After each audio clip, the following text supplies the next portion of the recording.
오늘 하루도 수고 많으셨습니다. 살아간다는 것은 살아내는 것이라고 합니다. 지금은 편안한 마음으로 책 읽는 시간이 되었으면 합니다. 내가 경험하지 않아도 배울 수 있다는 것이 책의 매력인 것 같습니다. 히사이 시조의 음악 일기, 지금 시작합니다. 히사이 시조의 음악 일기, 박제의 옮김 손여름 감수, 출판사 책세상.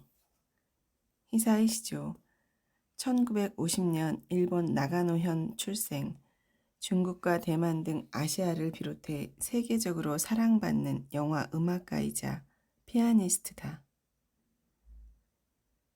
이웃집 토토로 1988년, 센과 치히로의 행방불명 2001년 등 일본 애니메이션의 거장 미야자키 하야오의 영화 음악 대부분을 작곡했고,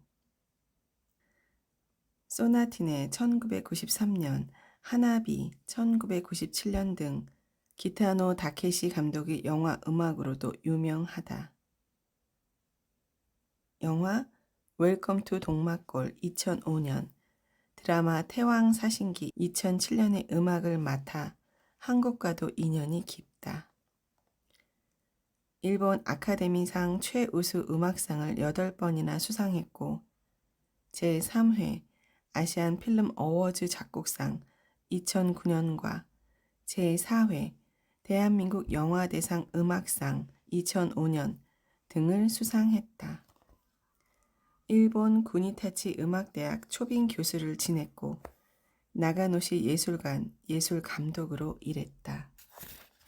프롤로그. 나는 작곡가다.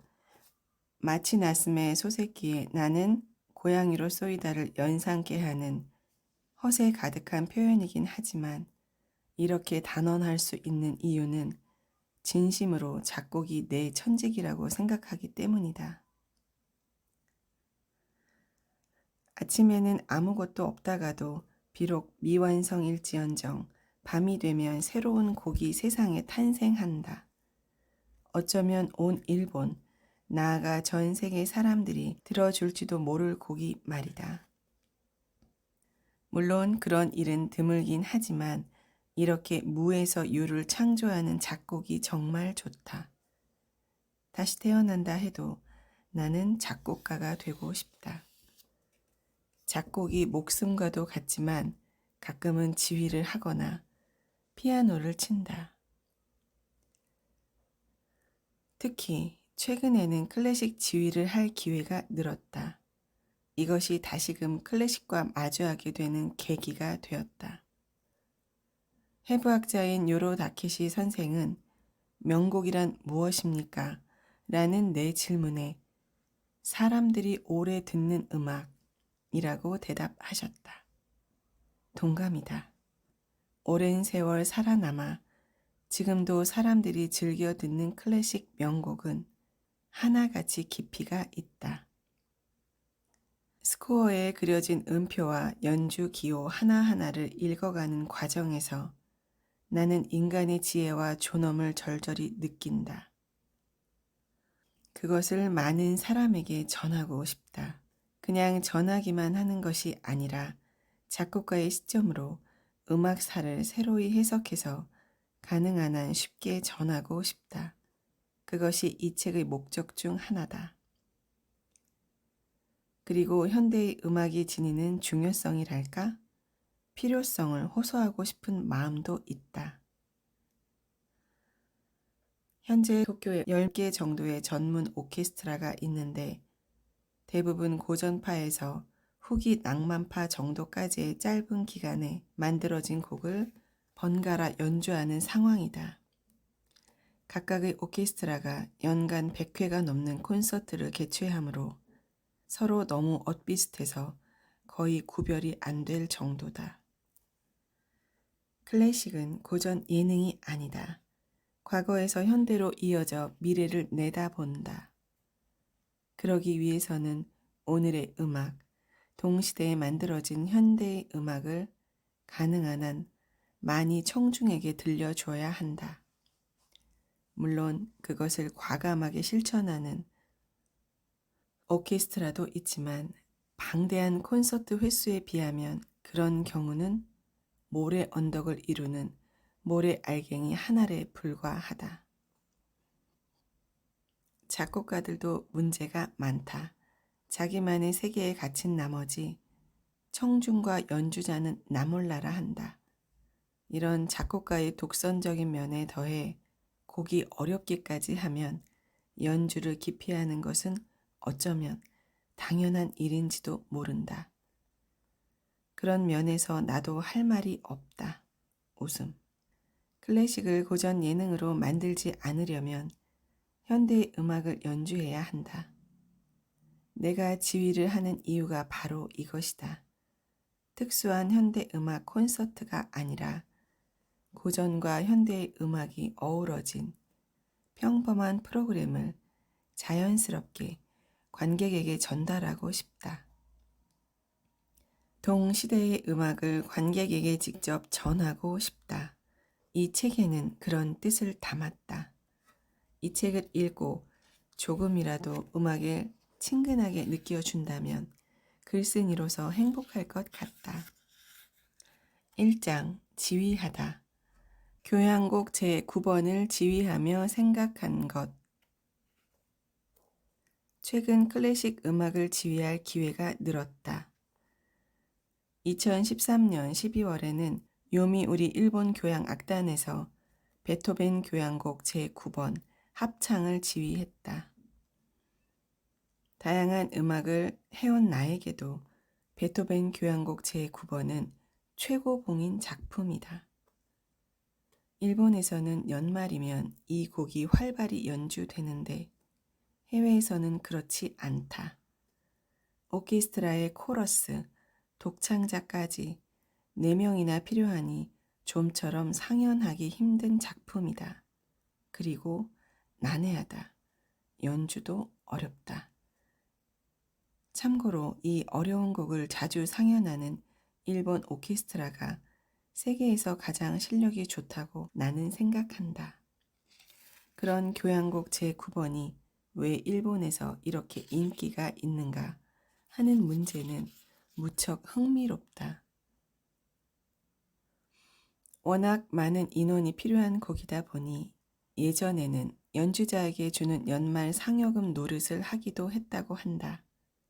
나아가 일본인의 사고방식이나 일본인에게 클래식이란 무엇인가 하는 점으로도 이야기가 확장되는데 그것에 관해서는 또 다른 기회에 천천히 다루기로 하자.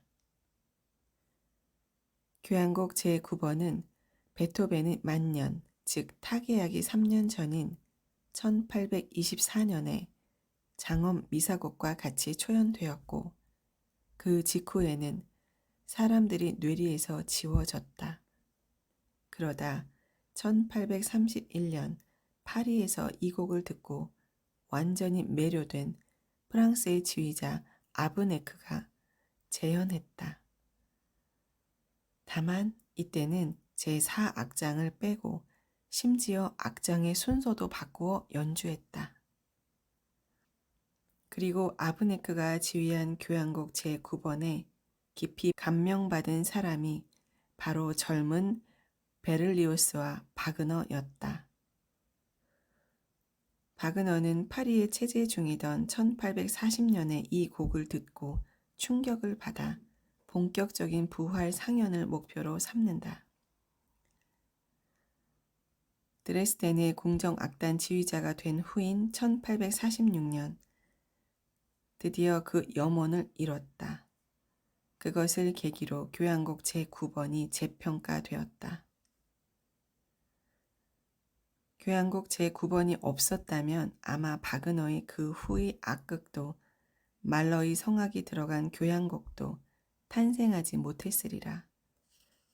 교향곡 제9번의 기본적인 구조는 제5번 운명과 마찬가지로 고뇌에서 환희로 넘어가는 도식이다. 이 구조는 듣는 이도 카타르시스를 쉽게 느낀다. 누르고 또 누른 후에야 겨우 맛보는 해방감. 그것을 명확히 제시한 곡이 교향곡 제5번과 제9번이다. 인간의 생리에 맞닿아 있다고도 할 수 있으리라. 어떤 의미에서 매우 단순하고 명확한 작품이지만 그렇기에 더 어렵다. 실제로 내가 지휘를 해봐도 무척 어렵다는 걸 느낀다. 형식의 짜임이 지극히 논리적이다. 특히 제1악장에서 제3악장에 이르기까지 이 긴 악장이 단 한 곳도 나무랄 데가 없을 정도로 엄밀하게 논리적으로 직조되어 있다. 높은 산을 오르려 할 때 그저 한 발 한 발 내딛고는 이제 몇 부 능선까지 왔네? 또 한 발 내디딘 후 이제 몇 부 능선이네 하는 심정으로 묵묵히 산을 오르는 것만 같다. 중간에 오 이런 식으로 나오셨다 이거지?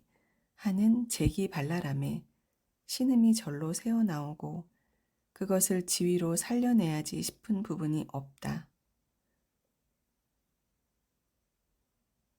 음이 소재는 깎을 수 있는 한 깎아 만들었다. 요리로 치자면 양배추와 고기만 가지고 만든 음식이랄까? 작곡이라는 시점에서 말하자면 더 이상 깔끔할 수 없을 정도로 불순물 없는 펼침 화음으로 이루어져 있다. 가장 어려운 방법을 제1악장에서 시도한 것이다. 제2악장은 제1악장의 동전의 양면이다. 깔끔하고 명쾌하다.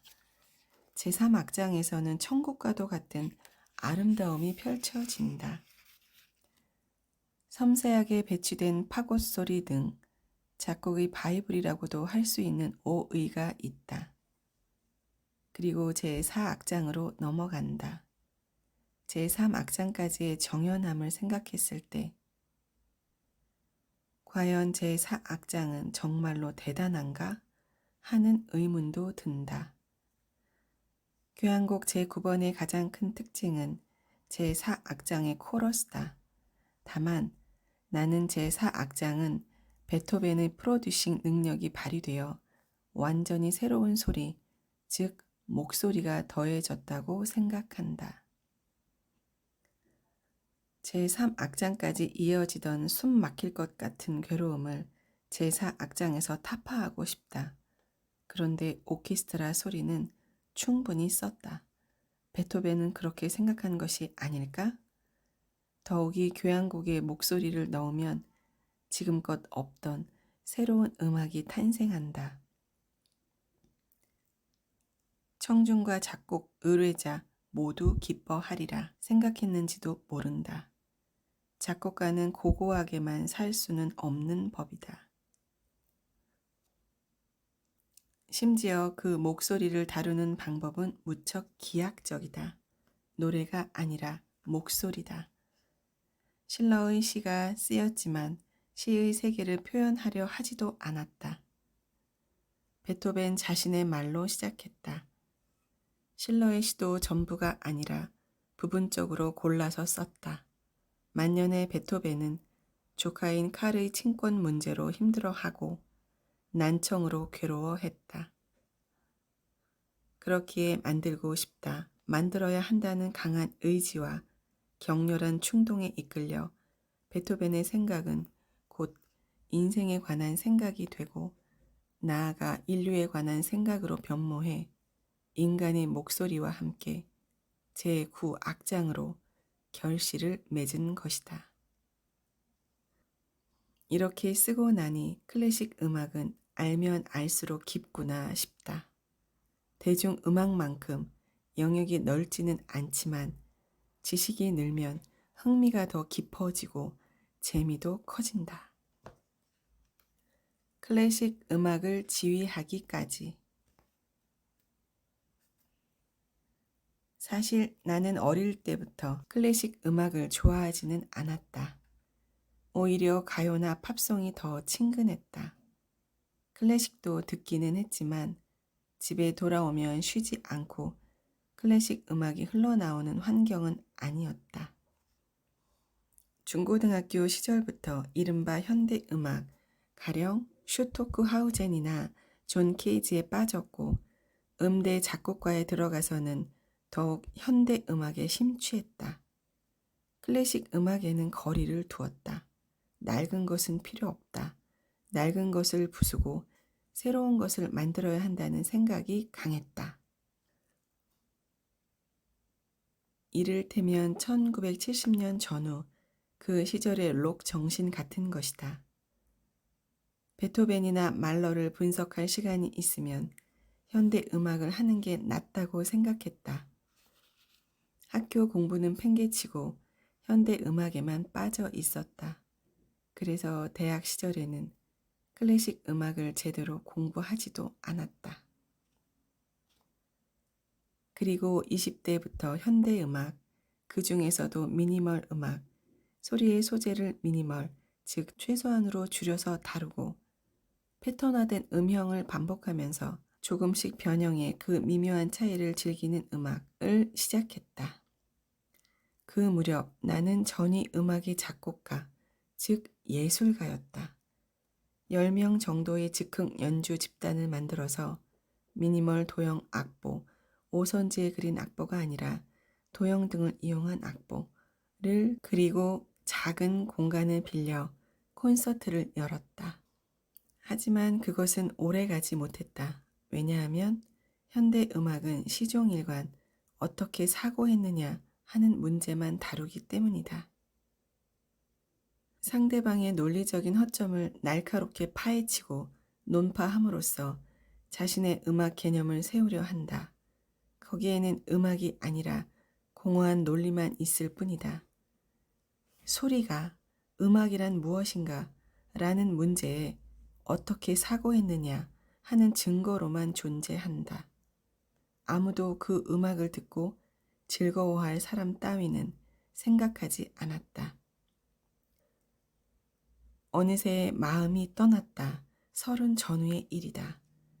미니멀 음악이란 같은 패턴을 반복하는 음악이다.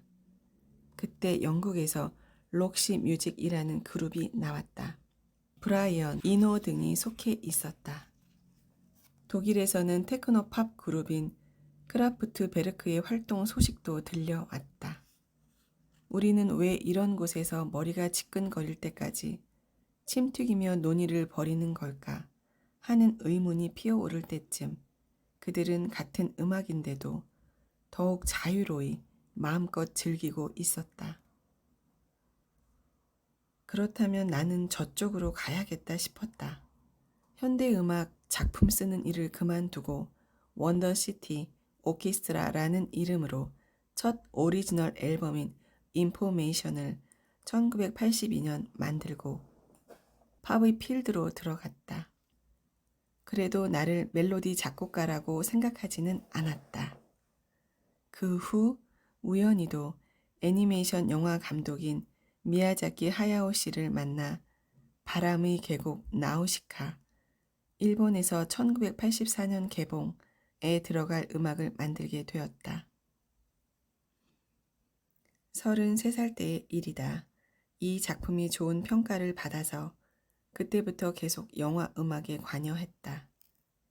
영화 음악을 만들면서 처음에는 신시사이저를 썼지만 점점 현악기나 오케스트라 등의 살아있는 악기를 이용할 기회가 늘었다. 특히 모노노케 히메, 일본에서 1997년 개봉을 작업할 무렵부터 영화 음악에 풀 오케스트라를 쓰기 시작했다. 풀 오케스트라의 본보기는 클래식 음악에서 많이 찾을 수 있었다. 수많은 작곡가가 목숨을 걸고 만든 교향곡 등 긴 세월 살아남은 명곡이 산더미처럼 많았다. 거기에는 오케스트라 곡을 쓰기 위한 비결과 비밀이 가득 담겨 있었다. 대학 시절에 클래식을 좀 더 공부해 둘 걸 하고 뼈저리게 후회했다. 스코어를 훑어보는 것만으로도 그 비결을 찾을 수 있다. 하지만 정말로 자신의 피가 되고 살이 되게 하려면 제 손으로 그 작품을 지휘해 보는 것이 가장 좋다. 직접 오케스트라에 지시를 내리고 소리를 내게 만들기 때문이다. 이것이 내가 클래식 음악을 지휘하고 싶은 이유였다. 어디까지나 내 작곡 활동에 도움이 되리라 생각해서 시작한 지휘였다. 하지만 지휘를 통해 클래식 음악과 새로운 관계를 맺을 줄이야. 지휘자에 관한 이모저모. 세상에는 비슷한 직업이 3개 있다고 한다. 오케스트라 지휘자, 영화 감독, 야구 감독. 이 셋의 공통점은 본인은 아무것도 안 한다는 사실이다. 지휘자는 연주회인데도 관객에게 등을 돌린 채로 서서 본인은 전혀 소리를 내지 않는다. 영화 감독은 자기 영화인데 본인이 연기도 안 하고 필름에 담기지도 않는다. 프로야구 감독은 타자석에도 마운드에도 서지 않는다. 이 셋은 모두 아무것도 안 하는 것처럼 보인다. 하지만 이 셋의 능력이 모든 것을 좌우한다. 즉, 방향성을 제시하느냐 못하느냐의 차이다. 영화에서 아무리 좋은 배우를 모아놔도 감독이 의지가 명확하지 않으면 좋은 작품을 찍을 수 없다. 오케스트라도 마찬가지다. 현재 오케스트라의 연주자 한 사람 한 사람은 매우 우수하다. 무엇을 하고 싶은지 확실히 제시하기만 하면 그것을 실현할 기술이 있다. 문제는 지휘자가 무엇을 하고 싶은지 확실치 않고 그것이 전해지지 않을 때다. 아무것도 하지 않는 이 셋에게 필요한 공통 덕목은 강한 의지다. 그것이 흔들릴 때 현장은 빈사 상태가 된다. 반대로 성공했을 때의 기쁨은 이루 말로 표현할 수 없을 정도다. 지휘를 할 때 나는 오케스트라 연주자에게 어려운 것을 강요할 때가 있다. 그럴 때는 나도 마음이 아프다. 싫어하겠구나. 화났겠구나 싶지만 거기서 타협하면 끝장이다. 하지만 마지막까지 내 뜻을 관철해서 해내고 나면 상대방이 당신의 지시는 정말 힘들지만 연주자로서 하고 싶은 연주였다. 좋았다. 라고 말해줄 가능성은 있다. 그것은 관객에게 고스란히 전달된다. 즉, 오케스트라를 설득하지 못하면서 관객을 설득할 리 없다는 말이다. 내 뜻이 전달되고 이루어질 때가 바로 지휘의 묘미를 느끼는 순간이기도 하다. 조금 구체적인 이야기를 해보자. 베토벤 교향곡 제9번 연주의 어려운 점 중 하나는 제3장의 템포 문제다. 이 악장은 느리게 시작한다. 도중에 박자가 4분의 4박자에서 8분의 12박자로 바뀌는 부분에서 리스테소 템포 먼저와 같은 빠르기로 연주하라는 말 라는 속도 표시가 나온다. 바이올린이 무척 자잘한 프레이즈, 저를 깔끔하게 연주하는 부분인데 첫 부분을 내가 원하는 템포로 연주하고 리스테소 템포로 한 박자의 길이를 갖게 하면 바이올린의 움직임이 꽤 빨라진다. 참고로 클라우디오 아바다도 그런 템포를 쓴다. 한편 고지식한 지휘자는 첫 부분을 무척 천천히 연주해 리스테소 템포를 딱 알맞은 빠르기로 만든다. 양쪽 모두 베토벤을 존중하는 악보에 충실한 연주라 하겠다. 첫 부분을 그다지 천천히 연주하지 않고 적당한 속도로 가다가 리스테소 템포 속에서 속도를 떨어뜨리는 경우도 있다. 실은 이 유형이 가장 많은데 이것은 베토벤의 지시에 반한다. 그렇다면 나는 어떻게 해야 하는가? 어떤 템포를 선택할 것인가? 지휘자는 결단을 내리고 오케스트라를 설득해야 한다. 그것은 단순히 템포만의 문제가 아니다. 세부를 포함한 곡 전체의 구성과도 연관된다. 이 정도면 지휘자가 아무것도 안 하는 사람이라는 사실을 알아주셨을까? 실황 오케스트라에서 클래식 음악을 지휘하면 동시에 다양한 소리를 내게 하면서 그것을 그 자리에서 확인할 수 있다는 점이 기쁘다. 실은 작곡을 하면서 동시에 지휘도 하는 사람이 의외로 적은데 이는 아쉬운 일이다. 머리로만 작곡하면 자신이 하고 싶은 음악과 현실이 점점 동떨어지기 때문이다. 현대 음악의 작곡가 크시슈토프 펜데레스키도 지휘를 자주 했고 곡만 쓰고 있어서는 안 된다고 말했다. 연주하면서 생각처럼 잘 풀리지 않았던 부분을 확인하고 관객의 반응을 보지 않으면 더 좋은 음악 활동을 할 수 없다고도 했다. 작곡과 연주는 분리해서는 안 된다. 연동해야 한다. 그것은 작곡가에게도 오케스트라의 미래에도 무척 중요한 일이다. 한편 오케스트라를 지휘할 때 중요하다고 생각하는 것은 연주 횟수와 레퍼토리다. 젊은 시절부터 경험을 쌓아서 같은 곡을 수십 번 지휘하고 레퍼토리도 300곡, 400곡으로 늘려나가야만 비로소 클래식 음악의 깊이가 보이는 것 같다. 그렇게 생각하면 나에겐 시간이 별로 없구나 싶은 요즘이다. 내가 지휘를 하는 이유. 직업으로서 전문 지휘자가 확립된 것은 언제일까? 전업 지휘자는 전업 오케스트라가 없으면 존재하지 않는다. 귀족의 살롱 파티에서는 적은 인원의 연주자로도 충분하므로 그 단계에서는 악장, 제1바이올린 수석 연주자, 이나 기껏해야 작곡가가 스스로 지휘하는 데 그쳤다. 그러나 19세기 초반 즈음 일반인을 대상으로 한 콘서트나 오페라가 일상적으로 열렸다. 나름의 콘서트 횟수를 채우기 위해서도 레파토리의 확보와 안정된 오케스트라 조직이 필요해졌다. 이른바 전문 연주 집단의 출현이다. 더 예전에는 다른 직업을 겸하면서 밤이면 밤마다 모여서 음악을 즐기던 시절도 있었을 것이다. 가령 발리의 가물란에는 전문 연주자가 없었다. 낮에는 밭일을 하거나 공예품을 만들다가 밤이 되면 컬러풀한 민족 의상을 몸에 두르고 청동이나 대나무로 만든 악기 앞에 선다.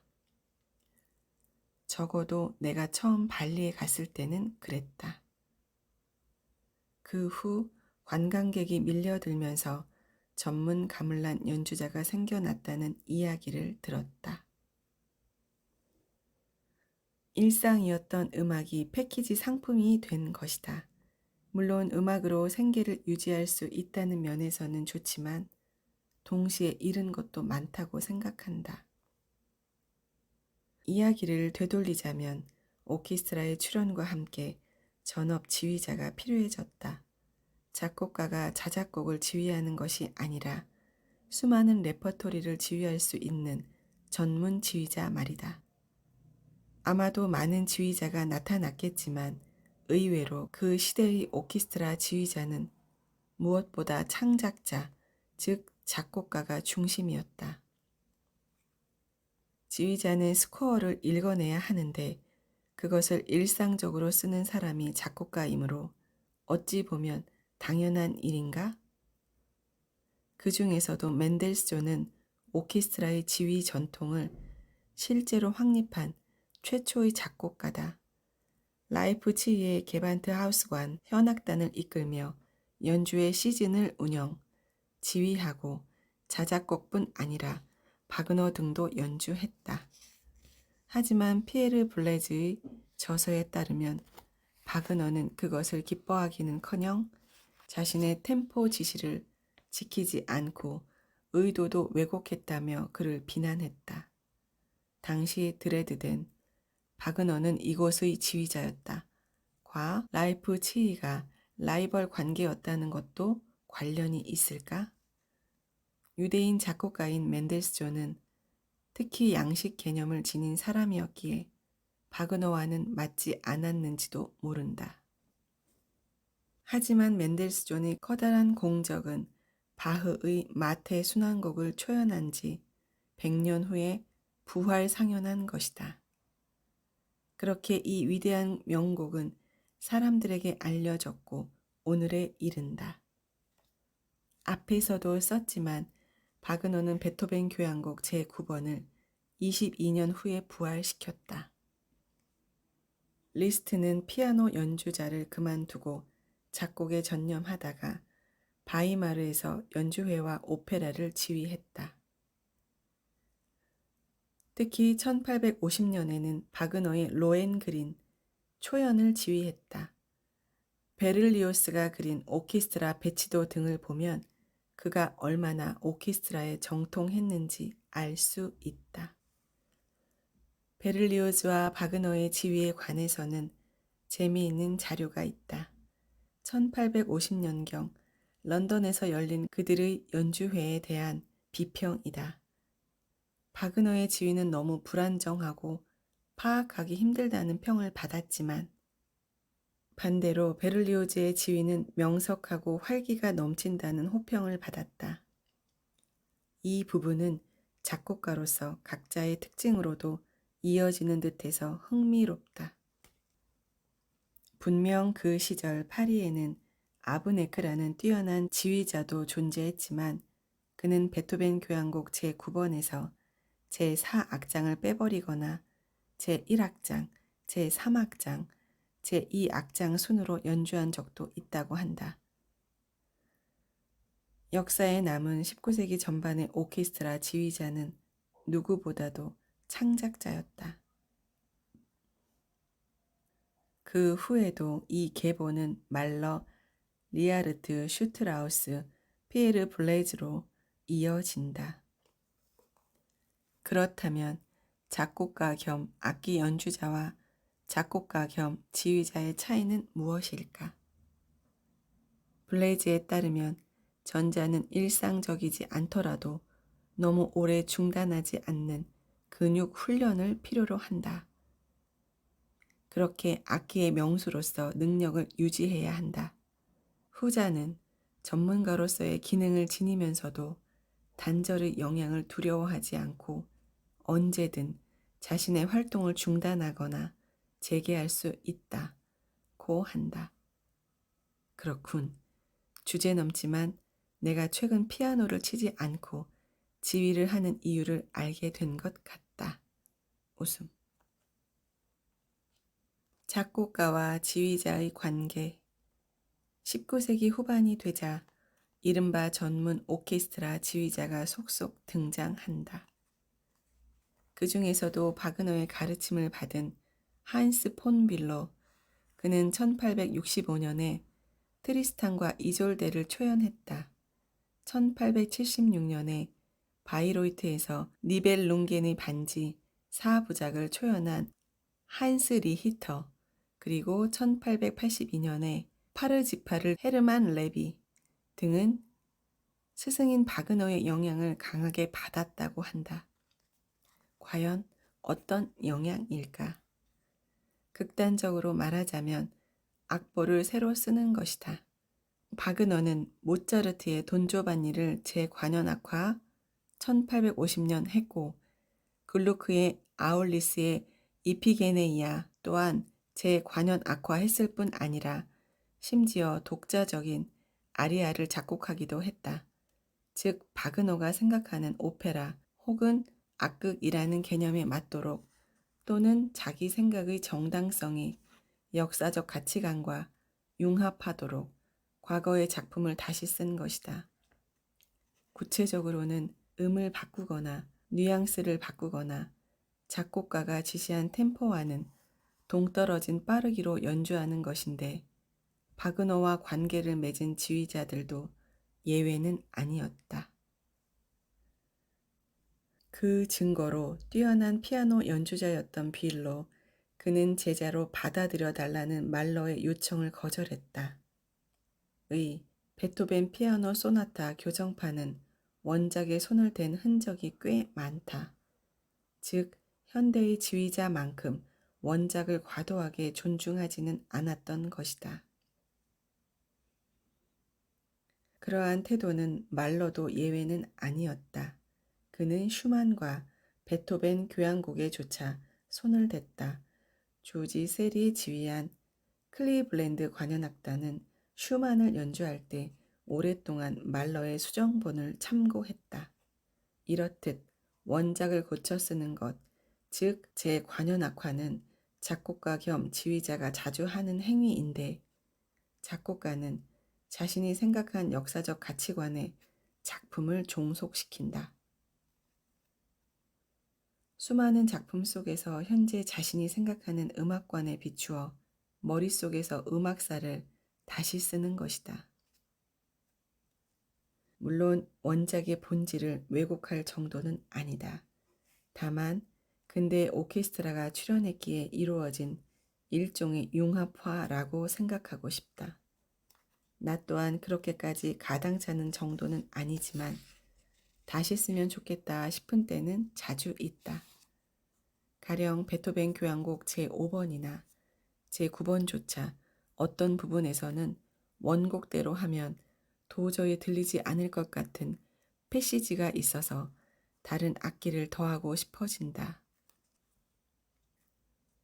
브람스나 슈만의 과도한 음의 중첩을 만나면 음을 빼고 싶은 충동을 억누르느라 고생한다.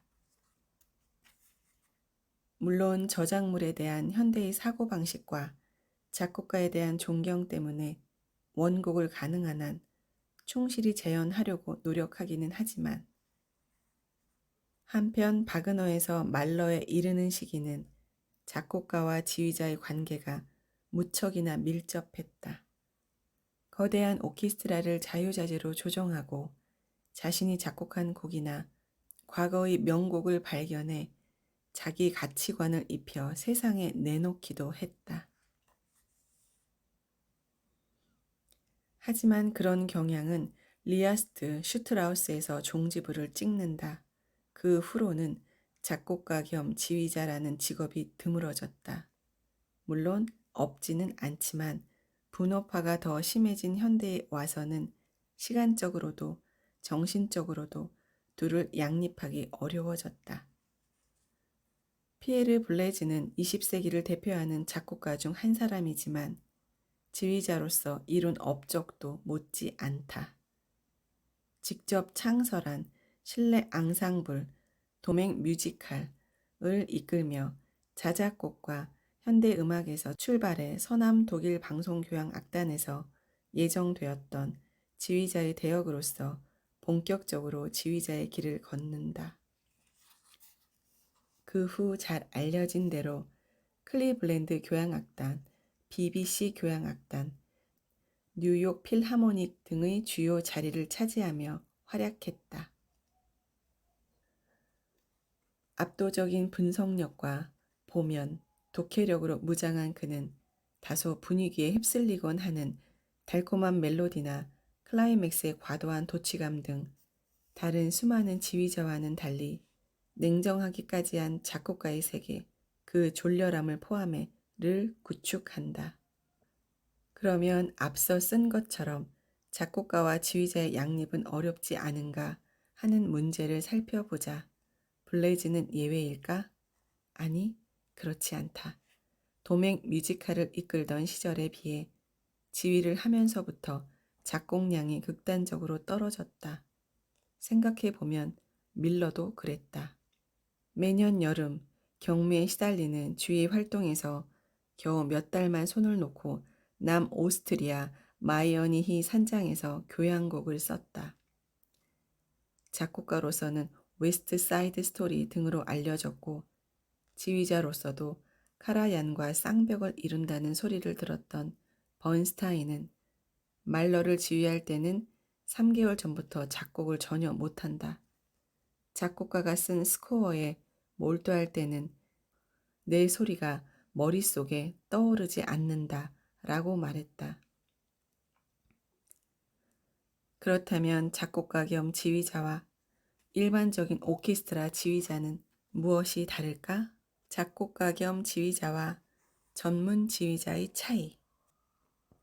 작곡가 겸 지휘자는 대부분 자신이 쓴 곡부터 지휘를 시작해 동시대의 혹은 본인이 흥미가 있는 다른 시대 작곡가의 작품을 지휘하면서 서서히 고전 악곡으로 레퍼토리를 넓혀간다. 사실 작곡자가 자신의 곡을 지휘한다면 오케스트라와의 관계에서 압도적으로 유리하다. 왜냐하면 지휘자 본인의 손으로 쓴 곡이니 지휘자는 곡을 속속들이 다 파악하는 데 반해 오케스트라 연주자는 그 곡을 거의 처음 마주하기 때문이다. 하지만 실제로 그럴까? 작곡가는 정말로 자신이 쓴 곡을 속속들이 다 파악하고 있을까? 아르놀트 쉔베르크는 나는 자작곡을 그것을 썼을 때 적어도 한 번은 들었다 라고 말했다. 작곡할 때 음을 정하는 단계에서 소리를 확인하기는 하지만 어디까지나 추상적이다.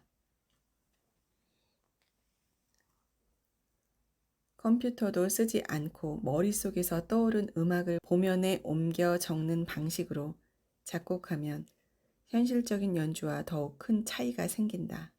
피에르 블레즈는 나는 내가 작곡한 작품을 몇 번은 지휘한 후에야 편해진다.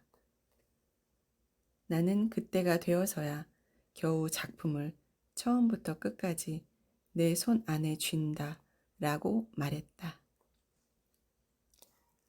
즉, 자기 손으로 쓴 곡이라도 첫 지휘부터 오케스트라보다 압도적으로 유리한 위치에 서는 것이 아니라 여러 번 지휘하고 난 후에야 비로소 곡을 완전히 이해할 수 있다는 이야기다. 더욱이 문제가 있다. 내가 그것을 절실히 느낀 것은 대만에서 지휘할 때였다. 연주는 대만 국가교향악단이 맡았고 내가 작곡한 The 50 Dimension 수정해서 초연했다. 리허설 첫날은 작곡자가 직접 지휘하는 것이기도 하니 내가 주도해 나갔다. 오케스트라 단원들은 눈을 동그랗게 뜨고 불안한 표정으로 나를 바라보았다. 첫날은 괜찮아요, 괜찮아 라고 웃음으로 응하며 무사히 지나갔다. 하지만 둘째 날 후반부터 입장이 바뀌었다.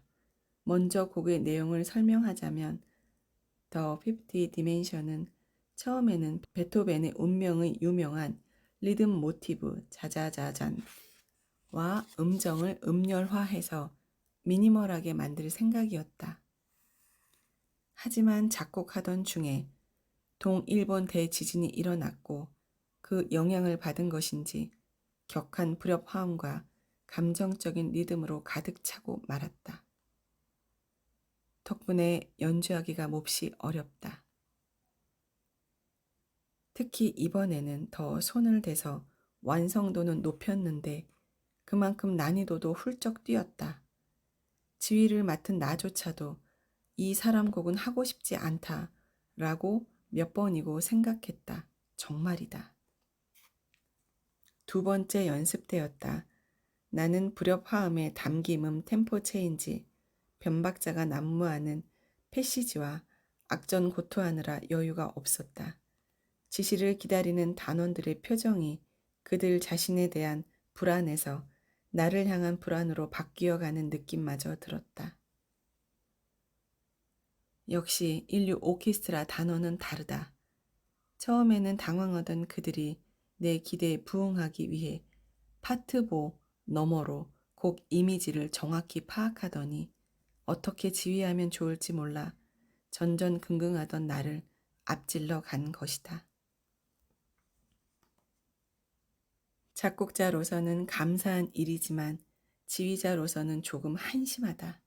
일반적으로 작곡가 겸 지휘자는 오케스트라를 지휘해 본 경험이 적거나 전문가로서 기술력이 부족한 것이 가장 큰 문제다. 반대로 말하자면 기술은 경험이 뒷받침되어야만 얻을 수 있다. 기술은 오직 실천으로만 단련되기 때문이다. 나도 예외는 아니었다. 같은 날 대만에서 베토벤의 피아노 협주곡 제5번 황제 솔리스트는 한국의 젊은 피아니스트 손여름 씨가 맡았다. 교향곡 제5번 운명을 연주할 때였다. 운명은 여러 번 연주했기에 편하게 연주할 수 있었지만 황제는 처음이라 솔리스트에게 폐를 끼치지 않으려고 꽤 신경을 썼다. 이런 때도 경험치가 크게 작용한다. 그러면 전문 오케스트라 지휘자는 어떨까? 우선 스코어를 충분히 읽고 아슬아슬할 정도로 한정된 리허설 속에서 어떻게든 작곡가의 의도를 살리려고 노력한다. 여기까지는 작곡가 겸 지휘자와 마찬가지지만 전문 지휘자는 같은 작품을 거듭 연주함에 따라 강점과 약점을 파악한다. 스토코프스키는 오케스트라 작품의 스코어를 읽을 때 스스로 마땅히 그래야 할 위치에 잘 맞아 들어가는 쉬운 패시지의 품을 들이는 일은 결코 없다. 반대로 어려운 부분을 잘 연주하도록 신경 써서 훈련해야 한다. 어려운 부분을 등한시하면 상황은 나빠질 뿐이다 라고 말했다. 즉, 제한된 시간 안에서 무엇을 우선시할지 적확히 파악하는 것이 전문 지휘자의 우위성이라는 말인데 과연 그럴까? 작곡자 겸 지휘자만의 우위성은 없는 것일까? 작곡가 겸 지휘자의 유리한 점. 스토코프스키는 지휘할 때 쉬운 대목보다는 어려운 대목을 완벽히 연습한다고 말했는데 내 생각은 조금 다르다. 물론 오케스트라와의 제한된 리허설에서 시간을 유용하게 써야 한다는 의견에는 동의한다. 어떤 음악을 만드는가, 어떤 방향으로 가져가는가 하는 본질적인 문제에 관한 한 쉬운 패시지, 일반적인 관례에 기초한 프레이즈야말로 문제다. 어려운 대목은 오케스트라 연주자 스스로 긴장한 채 임하고 어지간히 서툰 지휘자가 아닌 한 내보내는 음악적 메시지에 큰 차이는 없다. 당연히 기본 접근에는 차이가 있지만 한편 쉬운 패시지 혹은 프레이즈가 이어지는 대목은 그냥 놔두면 너무 평범해지기 쉬워서 자칫 음악이 진부해질 수 있다. 작곡가 겸 지휘자는 그것에 아주 민감하다. 최고의 연주 해석자는 작곡가라는 말이 있다. 작곡하는 사람은 스코어가 어떻게 구성되는지 독자적인 시점으로 분석하고 곡의 전체 상을 조립해 간다. 스코어에 쓰인 음표나 기호를 부지런히 읽어내서 원 작곡자의 사고를 따라간다. 그러한 분석적 수단을 이용할 수 있다는 점에서 작곡을 겸하지 않은 전문 지휘자보다 유리하다. 피에르 블레즈는 연주가는 전개의 모든 단계를 서술하고 자신이 수용할 수 있는 해석 자료의 도움을 빌려 작품이 어떻게 퍼져나갈지 파악할 수는 있지만 아마도 작곡의 내재적 메커니즘, 즉 어떻게 나아가 왜 작곡가가 일정한 음악 사상의 연속을 써 내려갔는지는 작곡가만큼 쉽게 이해하지 못할 것이다 라고 말했다. 곡 해석 면에서 작곡가가 유리하다는 것은 블레즈도 인정하지만 그래도 그러한 작곡가의 인식에는 한계가 있다. 베토벤의 대프가의 깊은 내력은 결코 누구도 해석할 수 없으리라. 지식이 직감의 신비와 부딪히는 순간이 있기 때문이다 라고도 했다. 직감의 신비, 바로 그거다. 이것은 졸저인 나는 매일 감동을 만나고 싶다 와 요로 다케시 선생과 함께 쓴 저서 귀로 생각하다 에서도 여러 번 강조했다. 작곡가가 곡을 만들어낼 때 최종 판단을 내리는 것은 논리성도 감성도 아닌 경험을 포함한 본인의 직감이다. 직감이라고 쓰면 역시 감각적인 무언가라고 받아들일 우려가 있으므로 다른 말로 바꾸자면 무의식적 판단이다. 아무리 작곡가가 분석적 수단을 강구해도 결국 위대한 곡의 심연을 엿보거나 핵심을 건드리기란 불가능하다. 느낄 수는 있다 해도. 대푸가 현악 사중주곡 작품 133를 생각하면 나는 언제나 머리가 어질어질하고 현기증이 인다. 언제 끝날지 모르게 이어지는 커브는 작곡가의 분석적 해석을 거부하고 그곳에 담긴 긴장의 연속은 다분히 미니멀적이기는 하지만 대부분 작곡가에게 작곡에 대한 절망과 고뇌를 안겨준다. 이 영원히 전위적으로 남을 곡을 들을 때마다 나는 생각한다. 작곡이 가장 어렵구나. 블레이즈가 지휘하는 스트라빈스키의 봄의 제전을 만난 것은 고등학교를 마칠 즈음인가 대학 무렵이었다. 충격이었다. 완전히 새로운 해석이었다. 리듬의 구조가 손에 쥐어질 듯 이해되었고 스코어의 결함, 어떤 곡이라도 있는 을 다 들리도록 그대로 내버려 두었다. 곡의 다이너미즘은 스코어가 제시한 대로 고스란히 전해졌고 쓸데없는 해석이 하나도 섞이지 않았다. 그곳에서는 스트라빈스키의 봄의 제전이 생생하게 살아 있었다. 나중에 작곡자 본인이 지휘한 같은 곡을 들었는데 그때는 왠지 위화감이 들었다. 지휘 기술이 너무 형편없어인 것도 물론 없지 않았겠지만 사실 자신이 작곡하는 곡을 지휘할 때 나타나는 결함이 두드러졌다. 또 이 봄의 제전은 지휘자의 정체성이 고스란히 표출되는 곡이기도 하다. 지휘자는 두 유형이 있는데 불세나 페트루슈카에도 나오는 러시아 민요 같은 프레이즈를 활용하면서 후기 낭만파의 연장으로서 자리매김한 지휘자와 20세기의 시작으로 여겨지는 완전히 새로운 지휘자다. 전자는 전통을 중시하는 탓인지 유럽의 지휘자가 많으며 러시아 출신 지휘자는 심지어 젊은데도 거의 이 유형이다. 나는 압도적으로 후자를 지지한다. 블레이즈가 원시 리듬을 중심으로 봄의 제전을 철저히 파헤친 해석은 무시무시하다.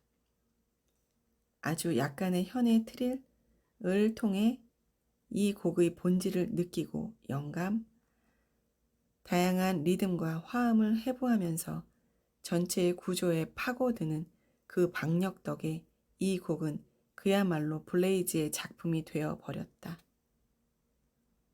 이런 경우가 바로 작곡가 겸 지휘자의 모범이다.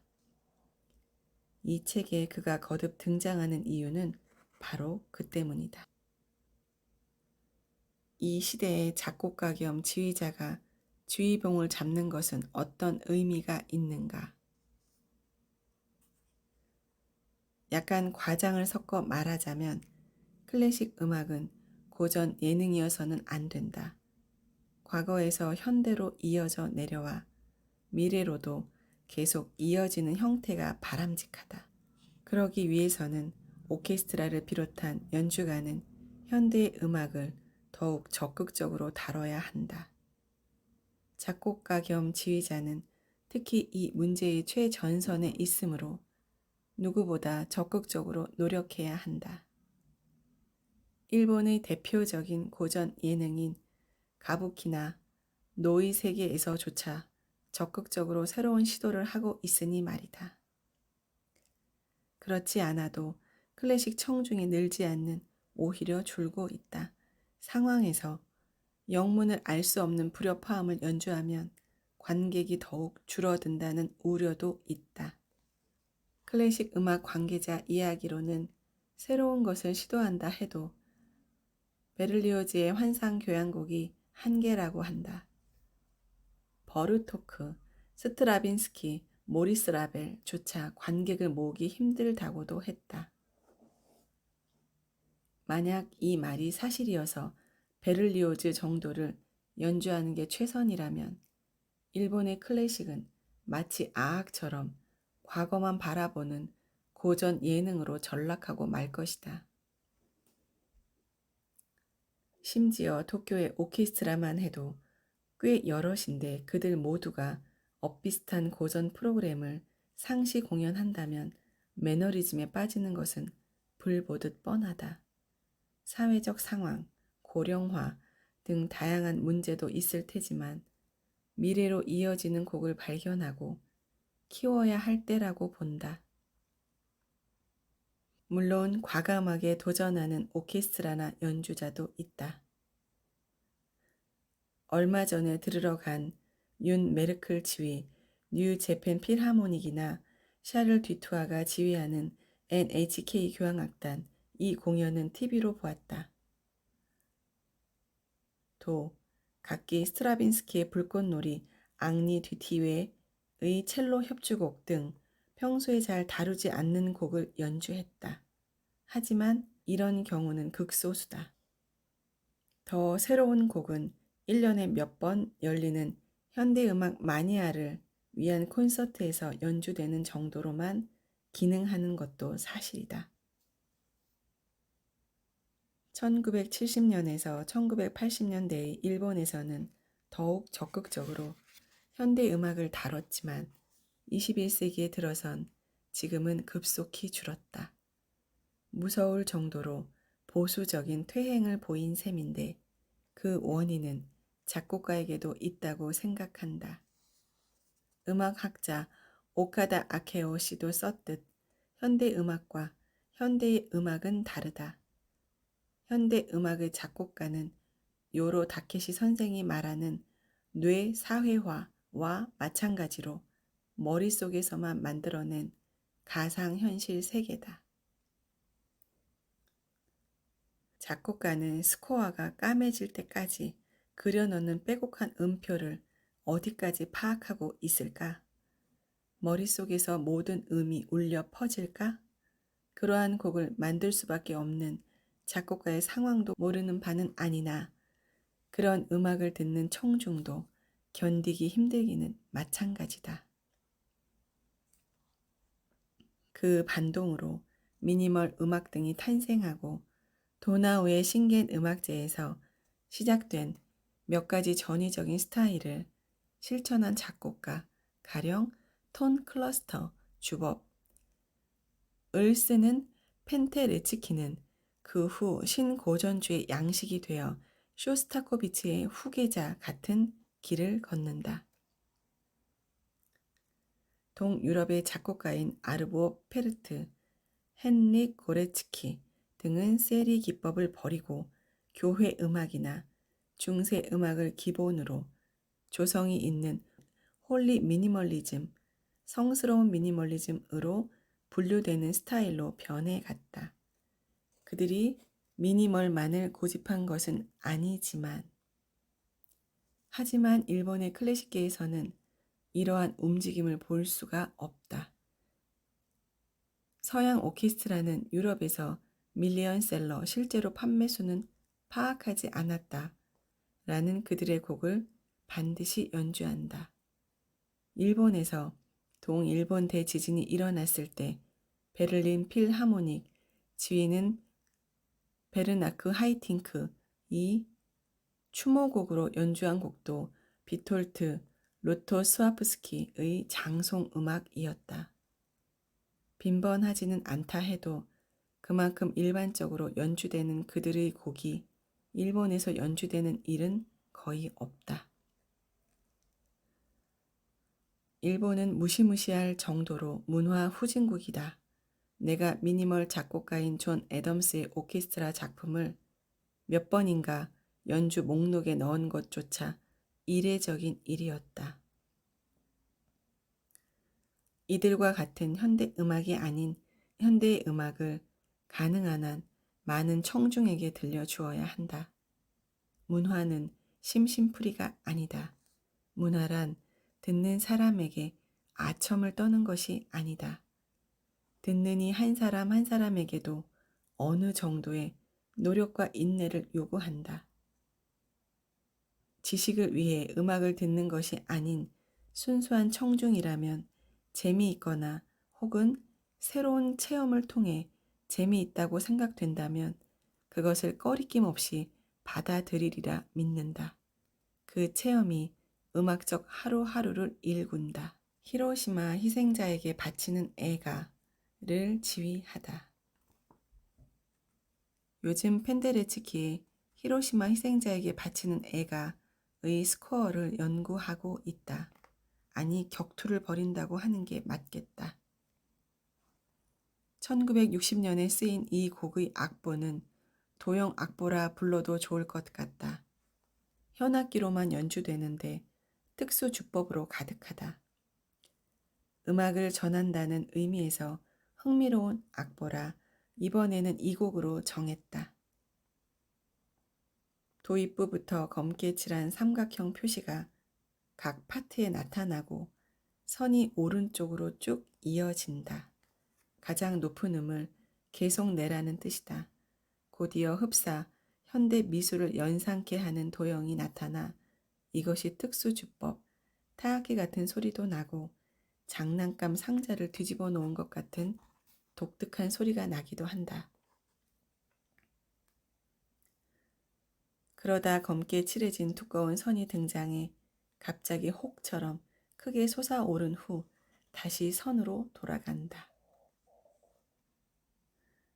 현의 각 파트가 그것을 반복하는데 이것을 톤 클러스터라고 한다. 어떤 음역을 반음의 반음까지 죄 빽빽히 모은 후 엄청나게 강렬한 불협화음을 만드는 방식이다. 그 후에도 계속 왼쪽을 향한 삼각형 등이 이어지는 탓에 시각적으로 매우 재미있다고 생각하지만 연주하기는 무척 힘들다.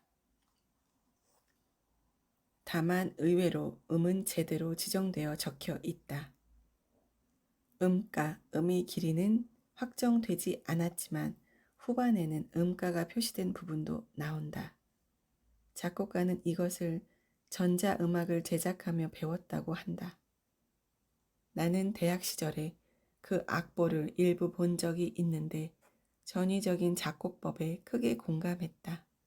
하지만 막상 내가 연주하려니 짧은 리허설로 단원에게 얼마나 효과적으로 전할까? 작곡가 겸 지휘자가 지휘하는 만큼 한층 더 뛰어난 해석을 기대하는 건 아닐까? 같은 쓸데없는 생각이 든다. 경험을 쌓는 게 좋기만 한 것은 아니다. 이 곡은 2014년 3년 만에 뉴 재팬 필하모닉과 협연해 월드드림 오케스트라와 연주했다. 많은 분의 성원 덕분에 좌석은 예매 시작 5분 만에 2회분 4,000장이 전부 매진되었다고 한다. 감사한 일이다. 하지만 동시에 오픈한 9월에 열릴 뮤직 퓨처 볼 1은 현대의 음악을 다루는 탓인지 500석이 다 팔리지 않는다. 관객은 정말 정직하다. 일본에서 초연하는 곡도 많은 데다 그야말로 현대의 음악을 알 수 있는 정말 재미있는 곡들이라고 생각했는데 오늘날의 음악, 미래로 이어지는 음악을 전하는 길은 험난하다. 이야기를 되돌려 올해는 노르망디 상륙 70주년, 이듬해는 제2차 세계대전 종전 70주년이다. 일본은 최근 평화에 한껏 취했다. 그러나 전쟁의 상흔은 자칫 잊어버리기 쉬운지라 곧 무슨 일이라도 벌어질 것만 같은 이 나라에서 평화에 관해 다시 한번 제대로 생각해 주었으면 하는 마음으로 월드 드림 오케스트라는 진흔이라는 주제로 연주하는 시간을 마련했다. 바흐의 G 선상 아리아와 내가 작곡한 나는 조개가 되고 싶다라는 곡을 골랐다. 강력한 불렴 화음이 특징인 펜데레츠키의 곡에서 천국과 같은 바흐의 곡으로 이어질 때 어떤 화학 작용이 일어날까? 즉, 곡의 순서에 따라 각 곡이 지니는 의미도 변하는데 과연 이번에는 어떨까 하는 음악적 호기심에서다. 자의적인 의도는 전혀 없으므로 실제 콘서트에서 체험하기를 기대한다. 다른 곡은 내 영화 음악이 중심이므로 교향곡을 지휘할 때만큼 연구할 필요는 없겠지 하고 마음 놓았는데 펜데레츠키의 곡이 들어가면서 왠지 무척 어려워졌다. 펜데레츠키는 1933년 폴란드 크라푸크에서 태어난 유대인이다. 지휘자이기도 하지만 왼손잡이여서 그래서 왼손으로 박자를 센다.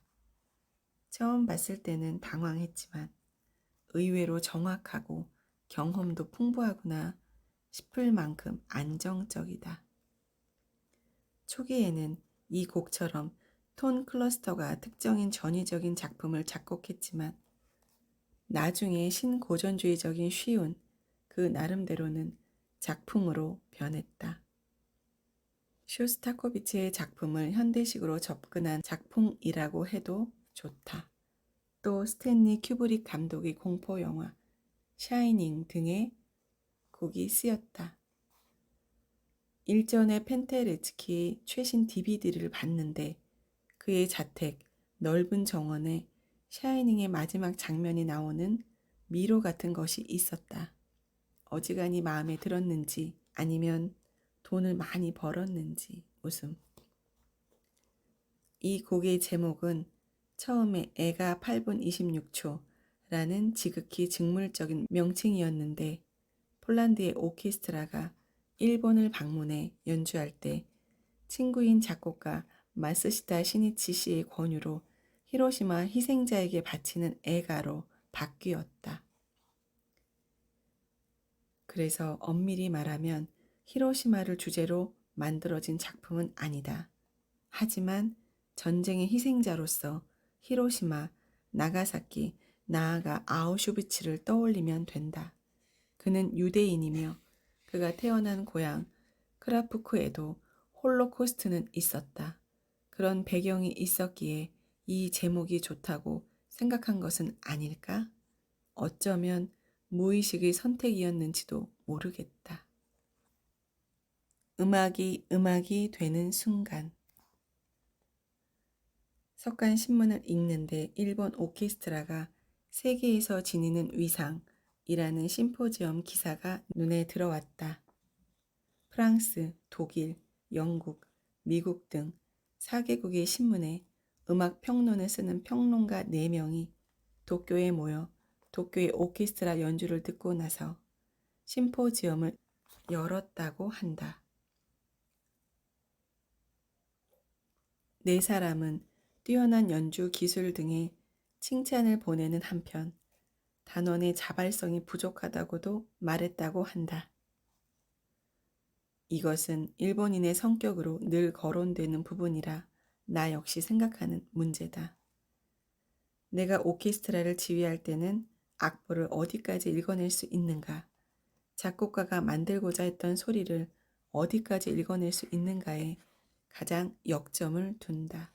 그래도 역시 피치나 리듬이 깨지는 것은 신경이 쓰이므로 세심하게 조정한다. 흐트러지거나 틀리지 않는 것이 앙상블의 전제이기 때문이다. 그런데 피치가 맞고 리듬이 정확하고 강약만 제대로 맞는다고 감동을 주는 연주를 할 수 있을까? 그렇지 않다.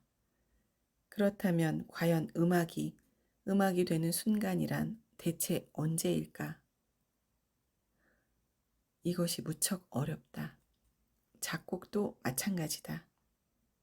논리적인 시점과 감각적인 시점만 갖추면 음악이 잘 만들어져야 하는데 사실 그것만으로 음악은 성립하지 않는다. 작곡가의 강한 의지가 있어야 하기 때문이다. 이것을 만들고 싶다.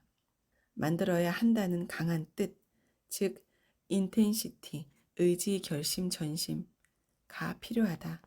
연주에서도 이것이 관건이다. 연주할 때는 음악이 되기 위한 마지막 보루, 즉 마지막 기회가 있다. 바로 본 무대다. 관객을 앞에 두면 일종의 비등점에 달한다. 그러면 그때까지는 보이지 않던 스위치가 켜지고 음악이 된다. 내가 오케스트라를 지휘할 때 가장 소중히 여기는 것이 바로 이것이다. 그리고 일본이나 아시아, 유럽의 다양한 오케스트라를 지휘해 보고 다시금 생각하는 것은 현재 일본 오케스트라는 매우 수준이 높다는 사실이다. 단원 개개인의 기술도 뛰어나다. 좋은 지휘자가 있고 집중해서 연주한다면 어느 오케스트라든 훌륭히 연주한다. 그것을 꾸준히 해낸다면 인류 오케스트라라 할 수 있다. 해외의 오케스트라 연주자가 저마다 최대한 자신이 하고 싶은 것을 한다. 그래서 리허설을 할 때는 지휘자와 오케스트라가 서로 타협하면서 진행한다. 당연히 연주는 중단되곤 한다. 일본의 오케스트라는 리허설이 시작되면 멈추는 일이 거의 없다. 서로 호흡을 맞추는데 중점을 두기 때문이다. 일본 연주자는 피치와 리듬을 맞추려 한다. 자신의 존재를 주장하기보다는 맞추기에 집중한다. 그래서일까? 결과적으로 좀처럼 웅장한 느낌이 나오지 않을 때가 있다. 그런 점에서는 처음에는 뒤죽박죽이더라도 어떻게든 조율해서 곡을 완성해가는 과정이 결국은 웅장함을 자아내는 게 아닐까? 중국의 오케스트라를 지휘했을 때의 일이다. 단원 한 사람 한 사람이 저마다 자기 주장을 하는 바람에 한데 묻기가 무척 어려웠다. 하지만 소리는 낭낭했다. 이런 소리는 일본의 오케스트라에서는 안 나오겠구나 싶은 훌륭하리만치 웅장한 소리였다. 결국 이것도 국민성인가 싶다. 물론 국민성의 차이도 있지만 오케스트라마다 색깔이 있다. 폼이 있는 소리를 낸다든가 산적 같은 소리를 낸다든가 혹은 현의 울림이 깨끗하다든가 오케스트라마다 연주자가 다르니 당연히 연주자의 개성도 다르다. 그것이 모여 오케스트라의 개성이 만들어진다. 마지막으로 하나, 같은 곡을 같은 오케스트라가 연주하고 같은 지휘자가 지휘했는데도 녹음한 CD와 라이브 연주를 비교하면 이따금 템포가 다른데 그 이유는 무엇일까? 녹음한 연주는 소리만 듣기 때문에 완벽을 추구하려 한다. 그래서 무척 신중해져 템포도 정확히 계산해 진행한다. 한편 라이브에서는 연주 당시 오케스트라의 상태, 지휘자의 컨디션, 관객의 반응, 나아가 그 장소에만 있는 특별한 분위기 속에서 음악이 탄생한다. 이른바 일기일회, 일생 단 한 번의 만남. 그래서 같은 곡이라도 몇 번이고 다시 들으러 가고 싶어진다. 이때 CD를 복사한 것만 같은 연주가 좋을 리 없다. 때에 따라서는 템포를 빨리 하고 일부러 격하게 연주하기도 한다. 그런 현장감이 콘서트의 묘미다. 바로 그곳에 음악이 되는 순간의 비결이 숨어 있다.